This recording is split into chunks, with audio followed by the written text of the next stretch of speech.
folks. Grab a seat and pour your drink neat as Whiskers and Whiskies presents Tales of the Trophies, the Big 12's greatest rivalries. I'm Mike, here with EJ. How's it going, bud? You know what? I'm just keeping on, Joe Dirt style. Okay. All right. Fair enough. Well, I gotta say, I apologize in advance to the listeners. I might grab this pen. I gotta grab some.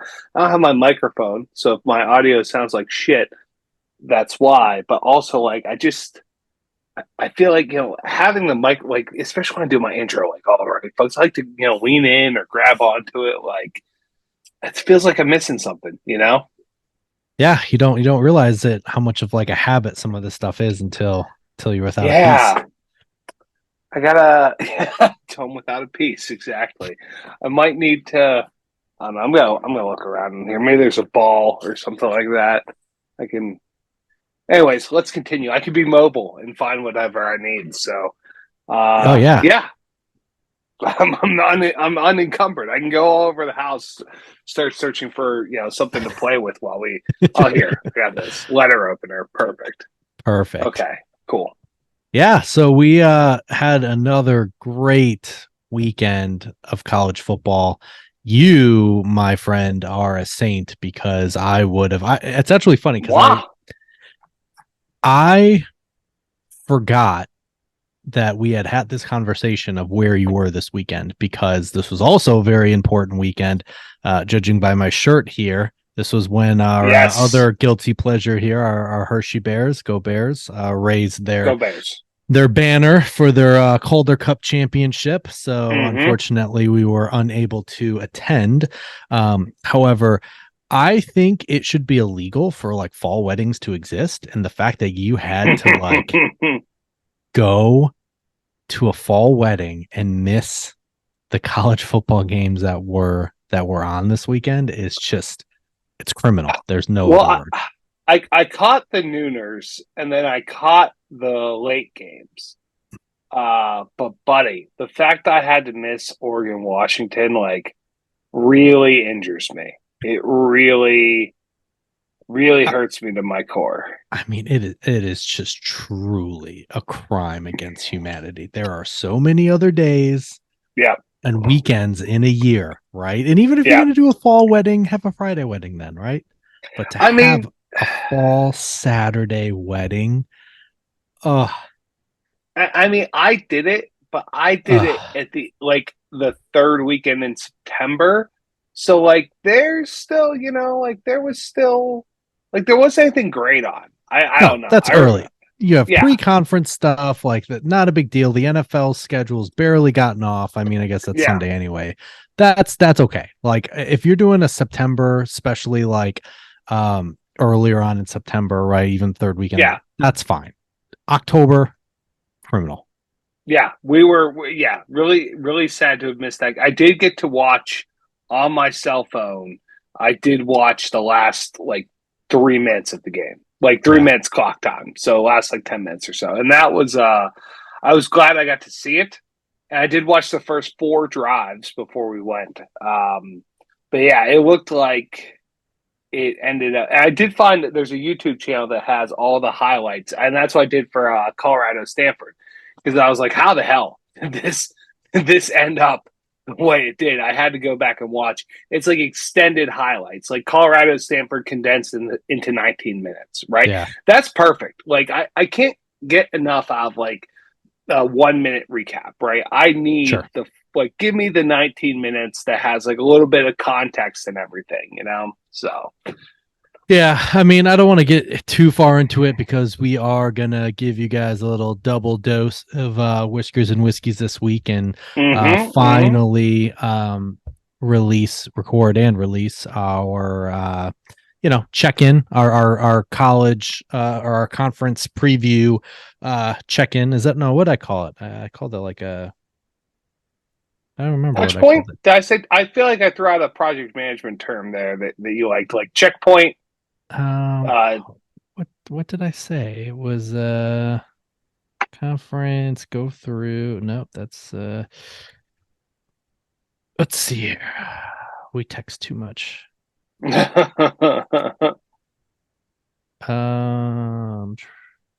I feel like I go ahead.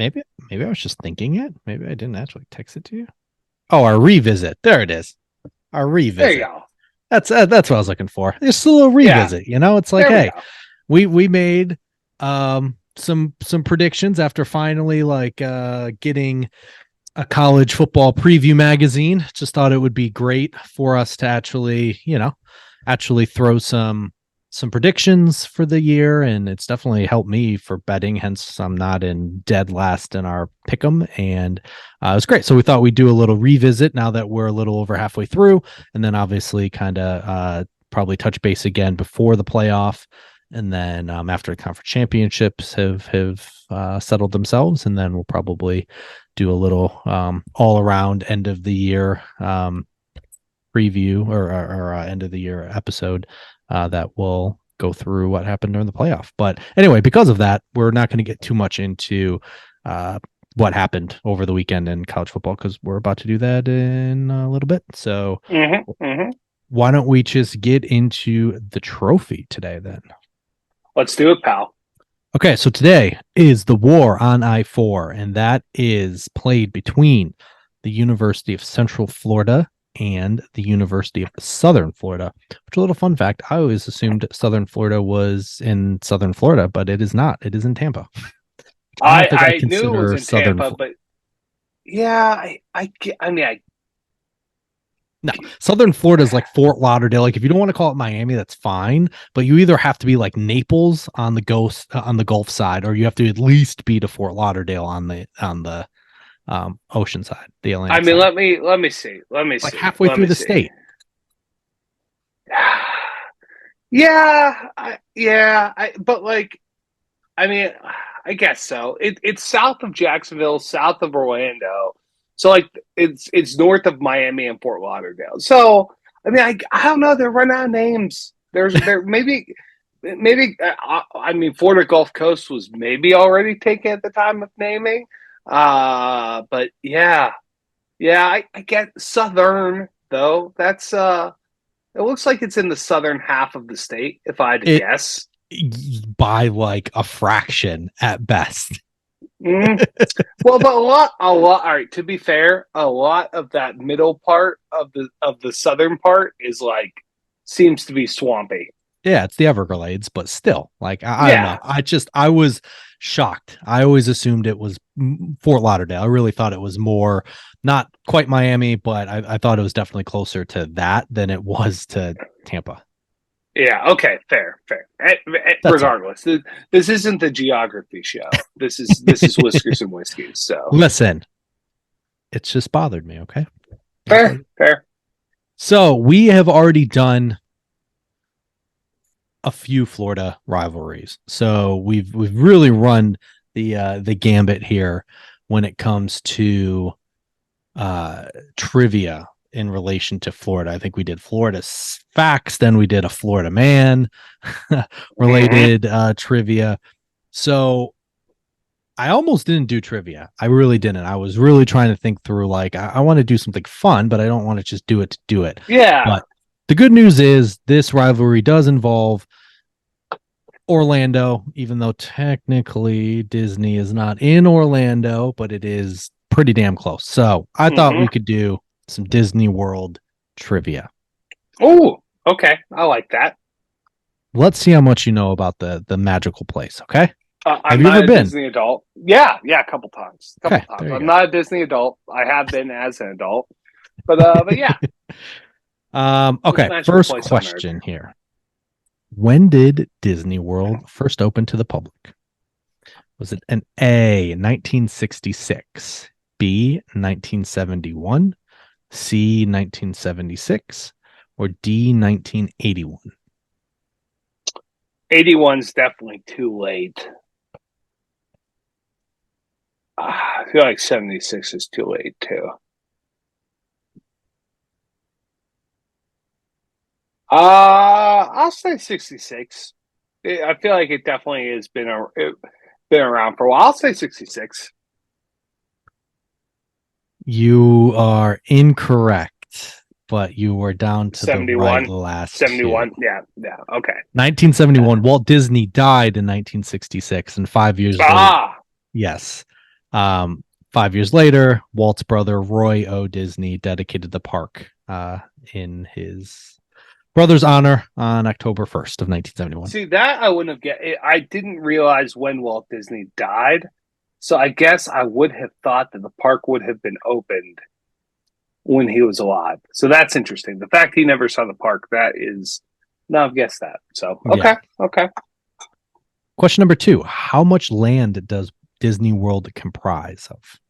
Is it A, 25 square miles, B, 50 square miles, C, 75 square miles, or D, 100 square miles?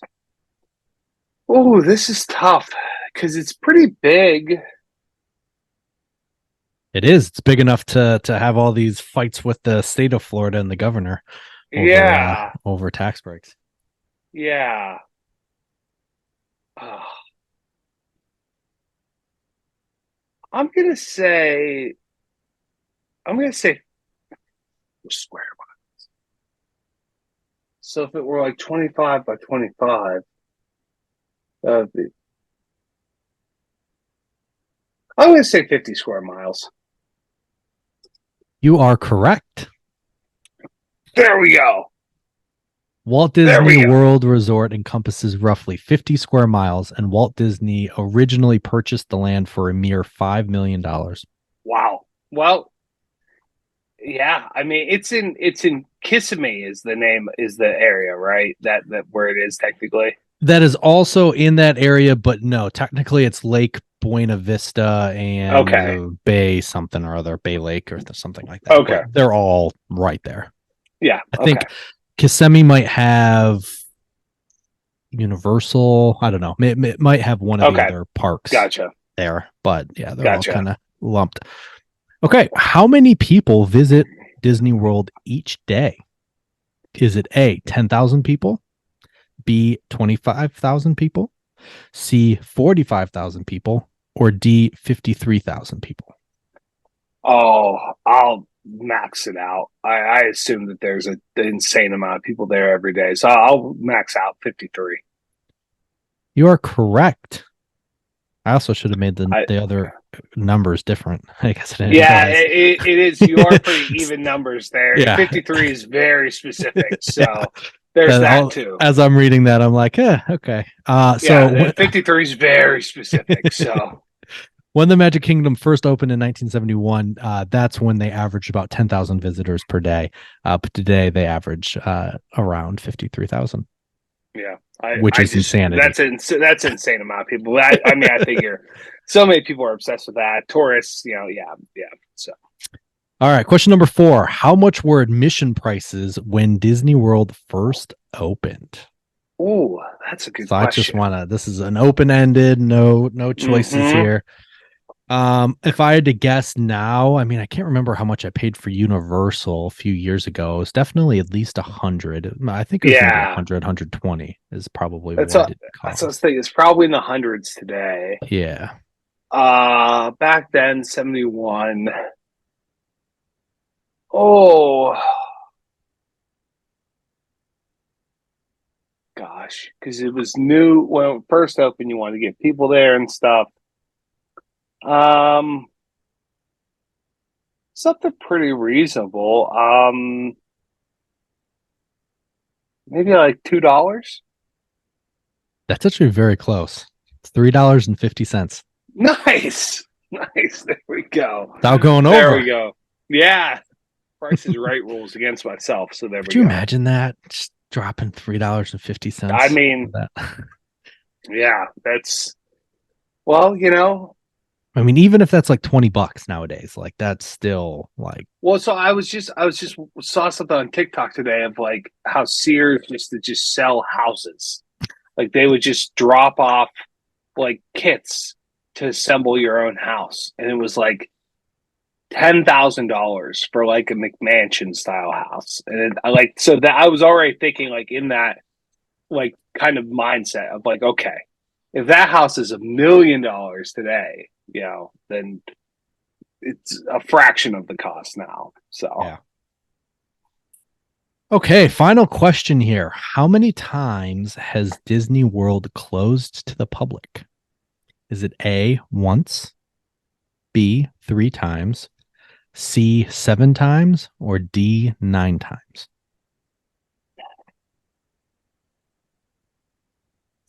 Well, it certainly hasn't closed very often since 71. Uh, I mean, any of those numbers is pretty crazy to think. yeah, yeah. I mean, it's certainly closed at least once during COVID, right? Um, Correct. I wonder if it closed for something like September 11th, like out of safety threats. That would potentially be twice. I imagine for hurricanes, it might close, but that's like so low. Like that number's already, that's at most 9 times since 71. So, and there's many hurricanes every year in Florida. Um, so it's got to be pretty extreme for them to close it. Maybe they don't close it for that against a few times. So at least once for COVID, perhaps for something like 9/11. Oh, it's got to be a couple of times for, I'll say 7 times. That is incorrect. It has It's closed not just once. 9 times. 9. Okay. Okay. Is it all mostly weather related So it closures? yes, so it is closed 9 times in its history. It closed for Hurricane Floyd in September of 1999, for 9/11 in September of 2001, Hurricane Charlie in August 2004, Hurricane Francis in September of 2004, Hurricane Jean in 2004 as well. Wow, that was a Wow. terrible. That was a bad year. No, I remember that. Yeah. Yeah. Hurricane Matthew in October of 2016, Hurricane Irma in September of 2017 for COVID, and most recently, Hurricane Ian in September of 2022. So they weren't really closing that sucker down for hurricanes back in the day. So there has been additional partial day closures, but these were Full. fully closed. But yeah, Okay. Okay. it, Yeah, I do remember 2004 being like a big year because that was, I think I was a freshman in high school, and I remember a lot of like hurricane disaster relief stuff mm, happening during that time. yeah. Yeah, I mean, it's always one of those things where I just don't think I could live in a place like that. Or you see some of those like beach houses on the No, Atlantic side and no, stuff. Like, and no. it's nice. Don't get me wrong. I love the idea of having a place like in the Outer Banks or stuff like that. But there's just too much like weather like that. That just, Yeah, no, no, too much of a no, hassle. no. All right, let's pivot back to the trophy. So, Mike, what are your guesses as to what this trophy looks like? The war on I-4. Is Yes. it? I mean, we did Walt Disney World trivia. Is it just Mickey leading out of a car with like a machine gun? You know, like that. What's what's what's going on here? Like, that's an idea. That's for the next trophy. I have a really good idea on how to improve the trophy on whatever it is. I have a different take on it. It just came to my mind. Okay, got a good one. All I right, gotta so write that down you think this looks like Mickey hanging out of a car with a with a machine machine gun. gun? No, Okay. no, I don't know. Maybe it's something that's like geographic related. You know, like I'm thinking of. Well, this is maybe why that's on my mind because we were talking about yesterday Oregon and Washington, right? So I was thinking of the battle line trophy and how that's the two states together. So I think it could be I-4 separating the two. It could be it's something I think probably geographic related like that, some type of map type of thing Okay. would be my guess. Well, let's see if you're right in a little bit. So here's some of the history of this rivalry. The first matchup was in 2005. South Very Florida recent. won South Florida won 31-14, and South Florida won 6 of the first 8 meetings, but UCF had won the next 6. So the series total is UCF leads the series 8 wins to 6 losses. That all tracks. EJ, what was life like back in 2005? Can you, for Yeah. the listeners, can you Oh take us man, back in that the way back machine? that brings me back to season 1. It was a great time. We were both in high school. Yeah. The music was great. I'm trying to think of like I'll tell you what was out in 2005. Nelly had just dropped Sweatsuit. I was gonna say, I Yeah. feel like feel like Yeah. that was really primed for a good Nelly. Yes. That was I stand by it that he transformed music. And I think, well, let me finish my Nelly thought. Like, I think he absolutely transformed music during that time period. Like, that was just a double album like that. Whew, first one doing it, incredible. And then I believe shortly thereafter, he dropped, or not he, but 50 Cent dropped The Massacre with songs such as Hate It or Love It, Ski Mask Way, I'm Missing Some. Yeah, I mean, But yeah, great I'm thinking music. like this was a time where like I got my like Razor flip phone. I mean, Mm-hmm. this is peak getting a cell phone Yep. in high school. I, I don't know. Were we still in dial up? We probably were pretty damn close. I don't know. Probably not. I think broadband was just coming out back in the Just day. Yeah. woof I woof. definitely 2005. I for sure had.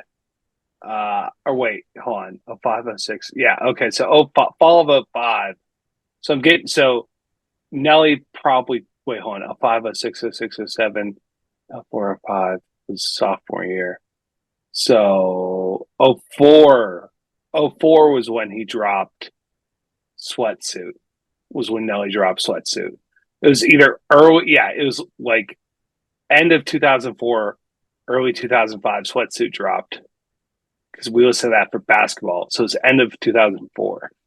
So then end of 2005, I no longer had my LG silver green screen brick phone. I had the LG that was a flip with a camera and a color background.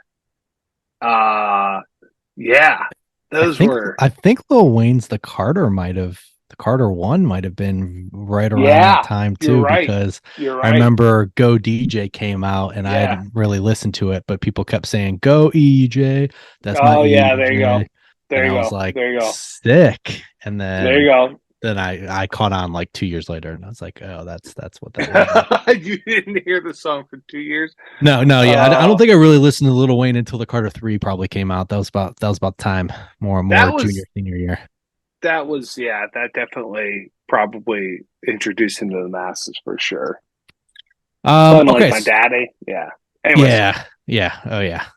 So discussions about scheduling this game between the Knights and the Bulls began shortly after South Florida fielded its first Division One AA team in 1997. So I think just that's why this rivalry is new. South Florida hadn't had a real football program until recently. Generally speaking, I guess. So supporters suggested such a rivalry could generate interest and revenue for both teams. The prospect became more serious when the Bulls entered Division 1A, single A in 2001. So that's your typical Division 1 football as everyone knows it. And it was very popular amongst fans, but as it would be a non-conference series, difficulties arose. UCF had overbooked its future schedule and would have to break commitments. Meanwhile, South Florida officials worried that their young program stood to take in less revenue from a home and away series against UCF than it would having an additional home game on the schedule. So, serious plans for a series did not commence until 2003. And then by 2003, serious discussions did resume as both schools had joined conferences. South Florida joined Conference USA 2001, while UCF joined the Mid-American Conference, the MAC, in Action, 2002, baby. MACtion. So that year, the school's athletic directors met and agreed to schedule games for 05 and 06. So subsequently, South Florida joined the Big East, an automatic qualifying conference in 2005, while UCF joined Conference USA. So they just missed each other there. Just missed each other. Yep. The Bulls won both games, like I had mentioned earlier, which both drew crowds over 45,000. So that's pretty decent for public schools that size too. And so that made the series extend to 2007 and 2008 as part of an agreement with Conference USA that the Bulls play a number of their conference games annually for 5 years. So similar to kind of the Notre Dame-ish agreements that they have with conferences. So South Florida won those games as well, including a 31-24 overtime thriller in 2008. And South Florida declined to schedule further games in this series, indicated it wanted to pursue more competitive and high-profile opponents. How bougie of them. I know. Mm-hmm. So UCF joined South Florida in the Big East Conference in 2011 and was set to begin playing there in 2013 and 2014. But conference realignment turned the Big East into the American Athletic Conference prior to that 2013 season. So for the first time, both schools were a part of the same conference, and the rivalry resumed as a regular conference match beginning with the 2013 season. Big East. Bring back the Big East. Bring back the Big East is what I've said. That's what I was doing in 2005, watching a lot of Big East basketball. That's what I was doing in 2005, for sure. Yeah, I mean, obviously not for football, but for basketball, Big East was Bring was it back, dude. That was Bring it. it back. So since 2013, the games have been scheduled for Thanksgiving weekend. In 2015, the game was played on Thanksgiving night. And in 2016, the game was played on the Saturday of that week, which happened again in 2022.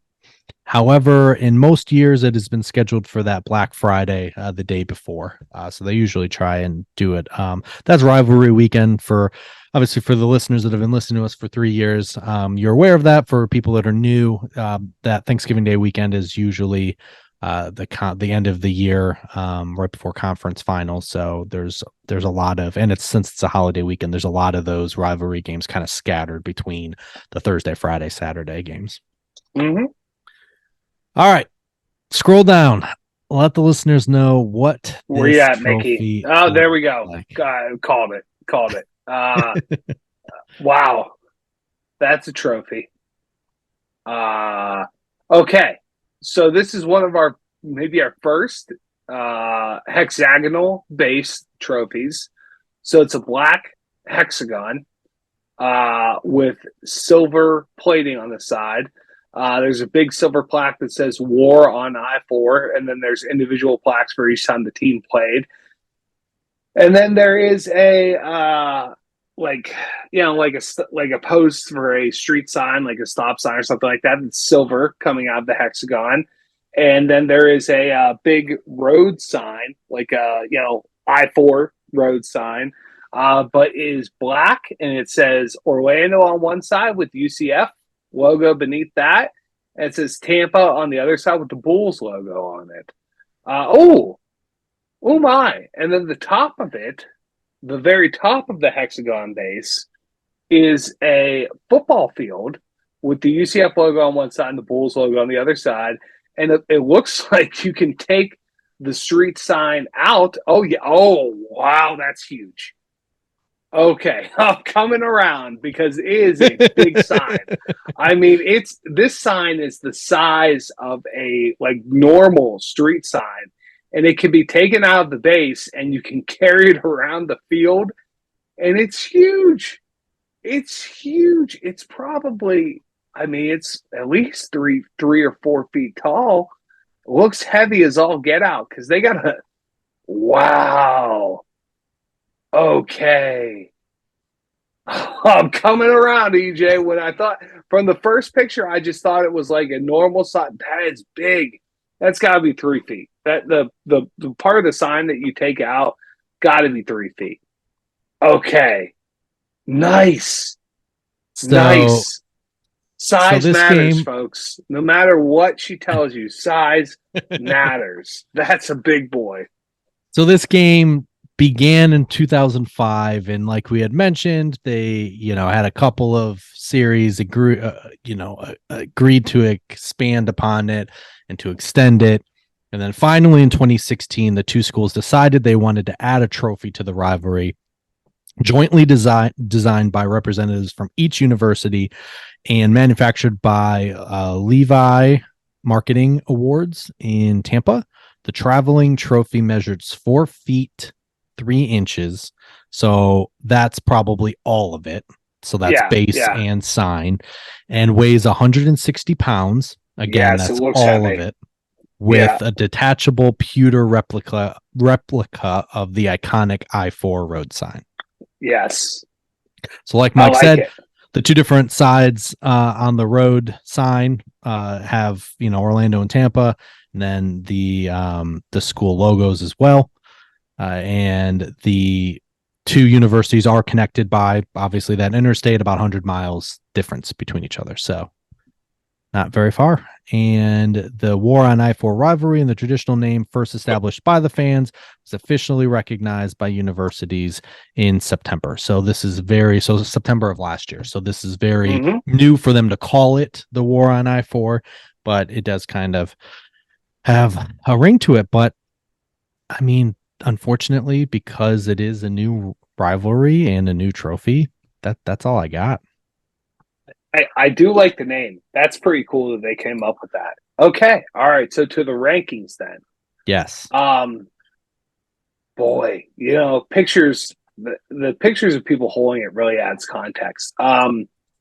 Looks, gosh, I kind of like it. I kind of like it a lot. I wasn't crazy about it whenever I just saw it in the base, but the fact that you can take it out and carry it around, oh, I kind of like that. And it's kind of perfect for the area, like Orlando and Tampa. Like it fits. If this was like a trophy for like, you know, Nebraska and Wisconsin, for example, that wouldn't work. But for South Florida, Southern Florida, kind of works. Central Florida, So really? yeah, I mean, for Central Florida, yes, it works. That works. I'll give it a 4. That's pretty good. History of the trophy. I mean, there's just not much, right? There's not a lot of it. But the teams did agree, that they wanted a trophy. So I like that. I like that they're like, hey, you know what this rivalry needs? It needs a trophy. You're damn right. More schools should decide that their rivalry needs a trophy. Um, so I'm going to go just with the 2 because there's a lack of history because it's so new. So I'll go with the 2. But I do like that they decided that they do need a trophy for their rivalry. The rivalry itself, I mean, for what it is, I, I mean, they're close by. I don't know how heated the rivalry is between the two schools. Um, I mean, they probably, do have some animosity there, but it's not like they're really in conference. And, UCF was all wanting Bama for a while. We'll see how that turned out for them. I'm just gonna say it's a 2 for the rivalry. Maybe I'm being too harsh. Any Central Floridians, feel free to comment. And if you're a Bulls fan and the Knights are really sticking your craw or whatever, or vice versa, let me know. Competitiveness.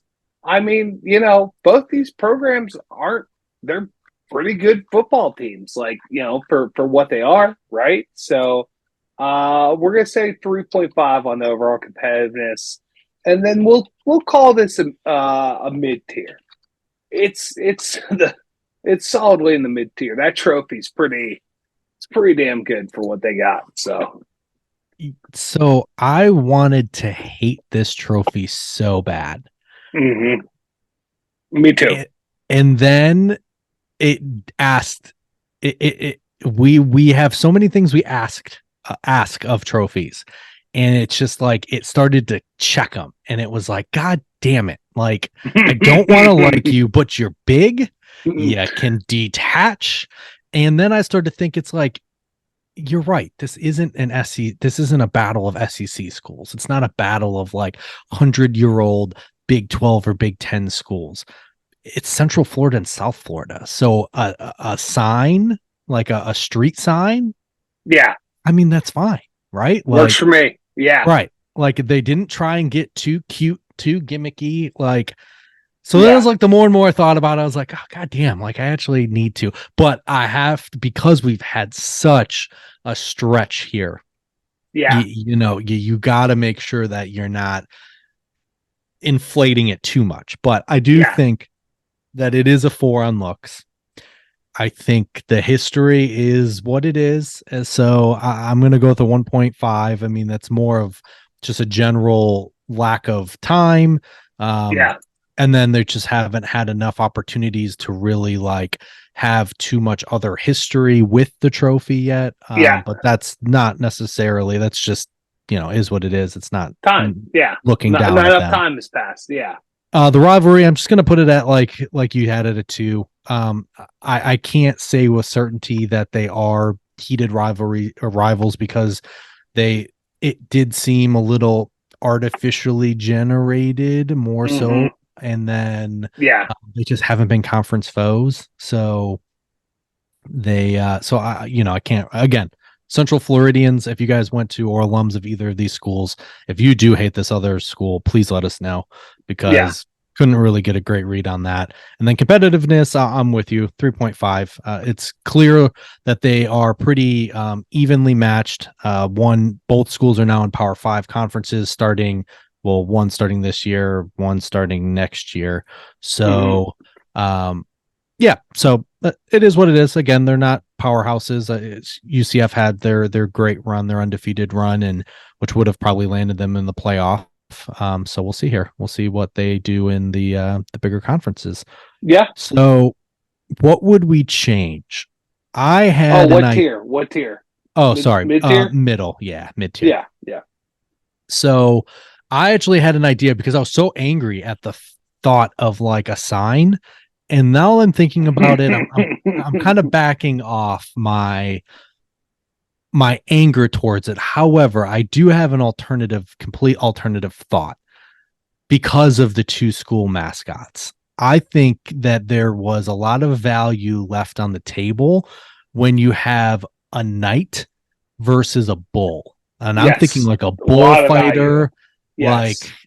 Yes. or like a knight jousting. Like I just think Yes. there had to have been some trophy that had a bull charging a ready knight. And I don't Yeah. know quite what I mean. You could have the sign maybe in between them, like I don't know, but I just feel like there's a part of me that would want to see those two mascots like You do on top of the base.